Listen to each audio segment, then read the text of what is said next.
Type সিটা দেখছেন না, এই যে ভিতরের দাঁতরা, হ্যাঁ ভিতরের দাঁতরা আপনারা আমি দেখাতে পাচ্ছি না, এই দাঁতরা আপনার ফোনে পায় না, হ্যাঁ ফোনে পায় না।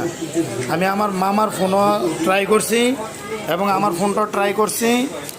আমি যেই ফোনটাতে ভিডিও করতেছি এই ফোনটাতে ট্রাই করছি, আর এই ক্যামেরাটাতে আমি ট্রাই করছি। এই ক্যামেরাটা এই যে টাইপ সি, সরি এই যে টাইপ সি পোর্ট, এই ক্যামেরাটা টাইপ সি পোর্ট, এই ক্যামেরাটা টাইপ সি পোর্ট এবং এইটা টাইপ সি।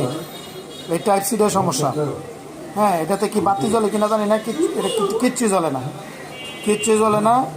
আপনার ওই এইটাতে শুধু লাল আর সবুজ একসাথে বাতি বাইরেতে থাকে, আর এটা পায় না, এটা ফোনের ভিতরে ঢুকাইতে পারি না, শক্ত মানে অল্প একটু, এই যে এতটুকু সম্ভবত মনে যায়, আর বাকি এতটুকু পায় না। হ্যাঁ, মানে এতটুকু কানেক্ট পায় না আর কি, এগুলো সমস্যা। এই টাইপ সিতেই মনে সমস্যা এটা।